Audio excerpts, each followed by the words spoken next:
at the next, OTAs or whatever they're having. Mm-hmm. So they definitely are starting out here planning to do, use him for both. So not that that's a big surprise, but still, it's confirmation. I promised you some wide receiver content. Besides Gabe Davis visiting the 49ers? Didn't even know that was going to happen today, but yes, besides that.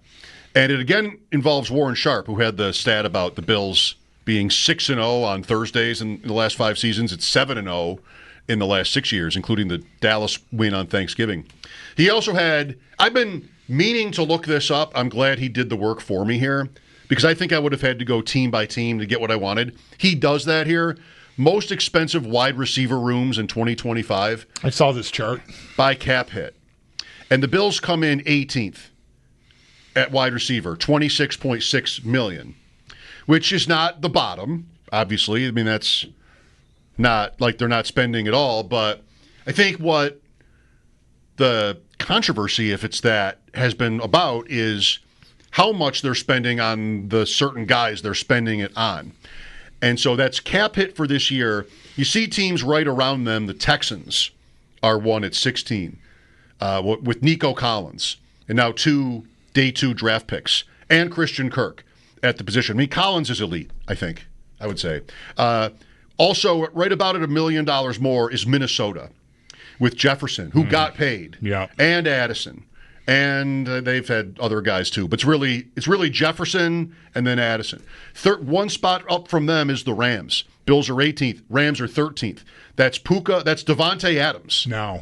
No more Cooper Kupp. Right. No more Cooper Kupp. So some of these teams in the middle, even I can't really point to Carolina yet, but McMillan is a top 10 draft pick. Leggett was a first-round pick last year. Thielen is there. He's older, but he gets paid. Jalen Coker came on. Yeah. I feel like I'm stretching now to bring in teams like that. But it's these teams in the middle that have made a similar investment and have stars at the position, which the Bills don't.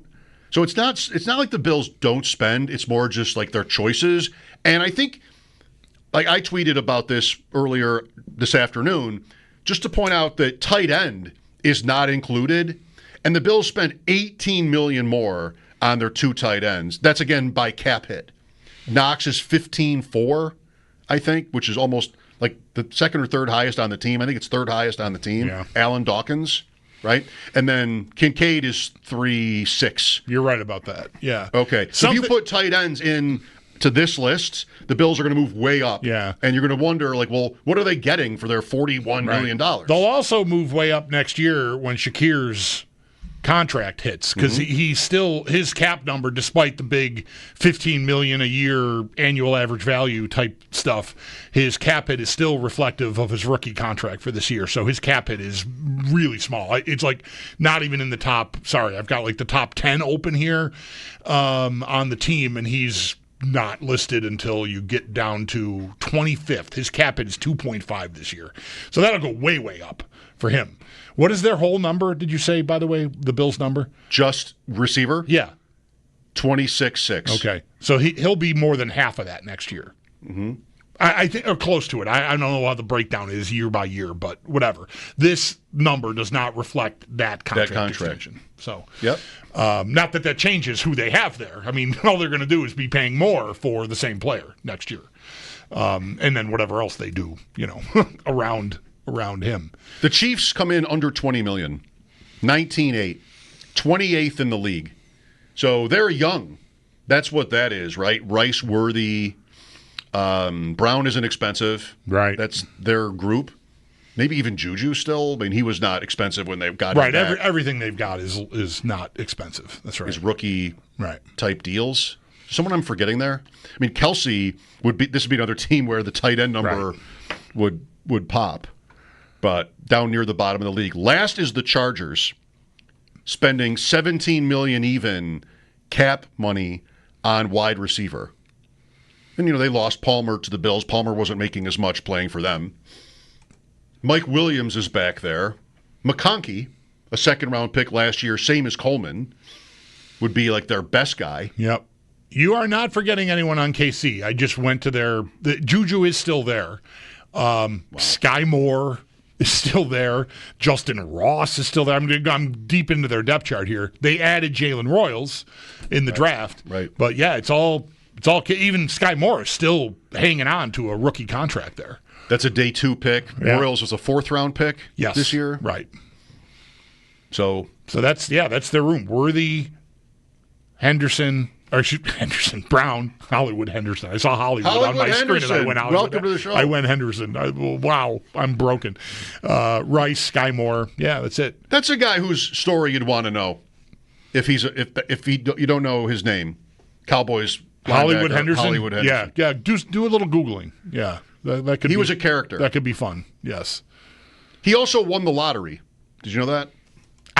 That sounds familiar. Yes. He had sort of a controversial career, and then I think post-retirement won the lottery. Thomas Hollywood Henderson. Cincinnati, number 1, $55 million. Jason Higgins. Right. How'd they do that? Yeah. Tampa, number 2, Evans, Godwin, McMillan, and now Ibuka from the first round this year. First-round receiver, like pick 16 or 18, whatever that was. That's pretty good money. Tennessee is 3rd. Wow. Ridley, Io Manor, and DK from this draft. I gotta go to their depth chart. That seems incredible to me. That Tennessee that high. Good Lord. 45 and a half at wide receiver alone. Ridley, Van Jefferson new this year. Tyler Lockett pretty recently. Okay. Right. That can't be huge. Right. Treylon Burks, no. First round pick. They drafted your guy from Stanford. Yep. Ayamano, is that how you say his name? Mm-hmm. And then, another rookie, a 4th round rookie. Yeah. How in the world? Wow. Ridley's a huge number. Yeah. They just basically blank checked him away from Jacksonville when he had the suspension. Yeah. And he played a little game with it in social media and ended up signing with Tennessee for huge money. They spend more on receiver than Miami does. Hill and Waddle. That is incredible. I know. Washington is 5th. And Ridley is like Lockett's had an incredible career, but he's clearly like going the wrong way. Yep. Van Jefferson's a guy. Mm-hmm. How in the world are you 3rd in the league in receiver spending with only one guy that I'd even consider like, let me get that guy on my team. Yeah. And I'm not even a hard yes on Ridley. No, right. Wow, that's incredible. Right. Woo. Washington at 42. After McLaurin. I need a minute. I want to go look. You with your fantasy stuff, you might have the stuff. I should, but I'm blanking on Washington. Well, Debo. Okay, that's why. Debo, yeah. That's why they're so high. They inherited a big contract there, yeah. I'm not used to that yet.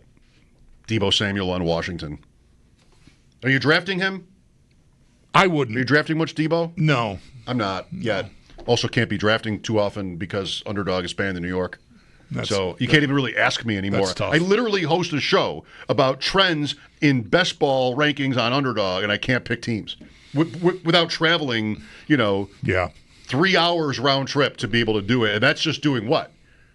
All that is doing is crossing the state line, buying teams in slow drafts, and then coming back and, working off of an 8-hour clock for the next 3-4 weeks per draft. I'm not even actually sitting there and drafting, which I prefer because I think I'm quick. And if it's a 30-second clock or even a 20-second clock, I feel like I have an edge there. 8 hours, I'll forget sometimes to even do it. I had one last night, rookie draft, so I was able to do it without having to travel, long distances, where FFPC stops the clock. I think it's from 2 a.m. to 8.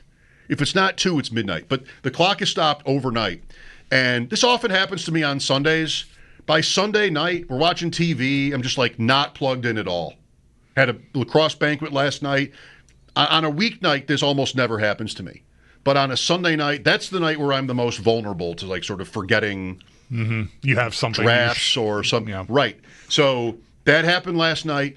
I think of it when I wake up Monday morning, and I looked at my clock from that one draft. I had 11 seconds left. Wow. It's 8 hours. So it would have ticked down for 8 hours until 2 a.m. when they stop it, and I had 11 seconds. Not intentional. I got away with it. Well, see, you got to do the thing that you say you'd be good at, which is make a quick decision there, even though it really wasn't the case. Yeah, no, that's right. Logistically, that's how it worked out. The clock was not going to start until 8 a.m., and I was up well before that. So I did have like 2 hours in that case. But still, I mean, just to see 11 seconds on your clock is like, just how did that happen? You got away with it. I got away with it. Will Graves from the AP